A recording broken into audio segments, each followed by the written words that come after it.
and that through similarity or whatever we then tune into or access aspects of past experience, but it's not in the meantime stored anywhere in particular. Penfield did some experiments. You wrote about it. What did his experiments prove? Penfield did some experiments where he stimulated the lobes, the temporal lobes of the brain of epileptic patients.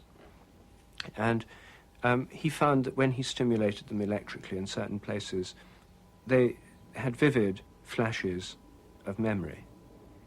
Now, we don't know they were actual memories. They may have been hallucinations, but they seemed like memories, and he assumed they really were. Let's assume they were. His first conclusion was that this proves the memories are stored in the part of the brain he'd stimulated, which he called the memory cortex. In his last book, called The Mystery of the Mind, Penfield discarded his own earlier interpretation. He gave up the idea that memories were stored in the temporal lobes, or indeed anywhere else in the brain in particular places, and came round to the view that memories were curiously diffuse, that you couldn't localize them in particular places.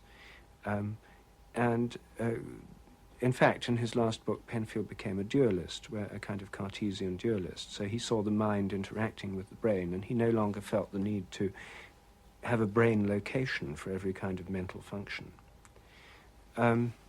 So my own view, you see, would be that the brain is more like a TV receiver than a video recorder, that you tune into yourself in the past. There's a kind of transmission through time by what I call morphic resonance from the past to the present. Before entering morphic resonance and your hypothesis of formative causation, just remembering, Freud stated, where is it? Prehistoric times have found their psychic repercussions in the heritage that in each generation only needs to be revived, not acquired. Children in many ways do not react according to their own experiences, but according to instinct comparable to animals, in a way that can only be explained by assuming that they have phylogenetic knowledge at their disposal.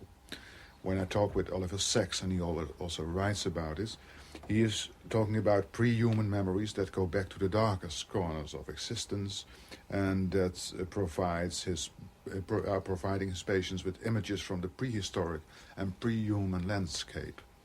How familiar does that sound to you, this phylogenetic memory, the pre-human landscape we are living in, and although we are living now?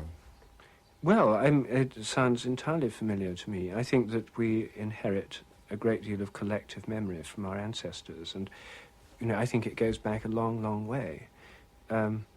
Some kinds of things go back further than others, but, for example, the experience of a child on its mother's breast, a very fundamental experience very early in life, is I would say, in resonance with the experience of young mammals sucking from breasts, for 60, maybe 100 million years of mammalian history, that there's not much difference between a human baby sucking at a breast and a piglet sucking at a breast, or any other mammal sucking at a breast. And this has been the defining characteristic of mammals ever since the mammals first evolved. So there's something in this which many of us have had, or those who haven't have sucked at bottles which are breast substitutes, that involves utterly fundamental experience which is so similar to that of phylogenetic memory going back many, many millions of years that I think it would almost inevitably invoke or be related to this long, long series of memories. But Sacks is talking about pre-human landscapes. Well, so am I. The mammals are pre-human. They go back 60... even pre-mammal landscapes, and even pre-dinosaur landscape. You understand what I mean? Well, yes. I'm not quite sure what kind of experience he might be referring to.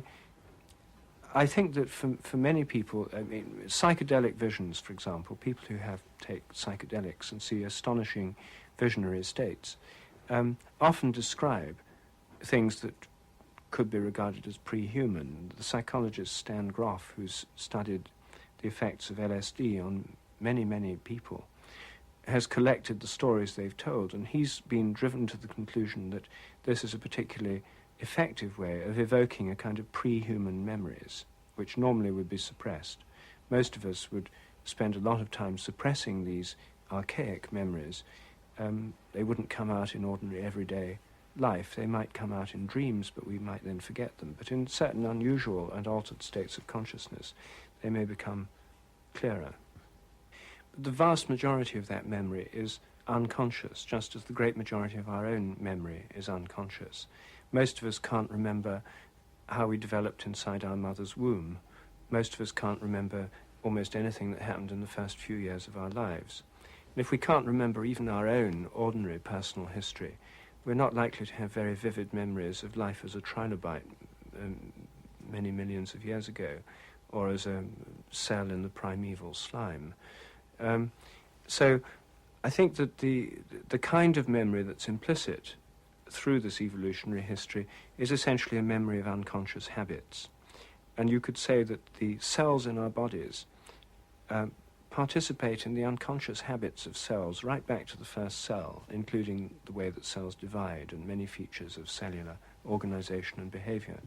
But that these memories are not expressed as conscious reminiscences in any sense. They're more like the kinds of memories expressed through our own habits. Like when you ride a bicycle, you can't really talk about it. You can't say why you do it, but it's certainly a memory. You have to learn it. You get on the bicycle, you can just do it. So that's a kind of memory, but it's not a kind of conscious reflection at all. And so I would say the kind of memory we inherit from our forebears and way back from pre-human ancestors is much more of that general kind, to do with habits. In the behavioral realm, these are expressed in animals as instincts, which are quite unconscious patterns of behaving. I'll quote you very short. I show how the hypothesis of formative causation points towards a new and radically evolutionary understanding of ourselves and the world we live in. We're there. This is something, and it's quite a promise. Could you try to convince everybody who's looking, what is formative causation? What are you heading for if you say that it points towards a new and radically evolutionary understanding of ourselves and the world we live in? We leave memory behind, it will return, but what is it? Well, I have to start with a historical description. In terms of evolution, we've recognized since the time of Darwin that there's a general evolution in the biological realm. Before Darwin, it was generally accepted there was an evolution in the human realm. There'd been an evolution of human consciousness.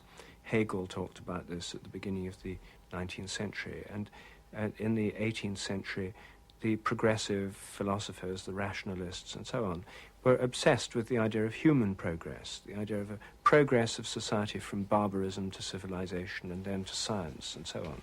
And it's a familiar story of human evolution. But they didn't think then that evolution occurred in the biological realm. Then Darwin showed you could have a scientific theory of biological evolution. So now human evolution was embedded in a much bigger evolutionary story, the evolution of life. But the physicists resisted the idea that physics or chemistry evolved. They were locked into a view of the universe as eternal, a great machine that went on forever, but gradually running down, running out of steam, running down thermodynamically. So they had a great machine that was gradually devolving, governed by eternal laws of nature that never changed, and by particles of matter and a quantity of motion that never changed, forever conserved the same. Life evolves, but the laws of physics do not. That's right. Physics itself doesn't evolve, and according to that view, the basic principles of physics are totally non-evolutionary. So that was the idea until the 1960s. Then the Big Bang revolution occurred in cosmology, and we now have a view that the whole cosmos evolves. The whole of physics and chemistry has evolved, that at one time even the fields of nature, the electromagnetic gravitational field, were not separate and distinct in the way they are now. They were part of a primal field, according to superstring theory. And then in the chemical realm, once there were no atoms, and certainly at one time there were no zinc atoms or iron atoms or aluminium atoms, these have all evolved historically in time as the cosmos has developed. And then molecules and crystals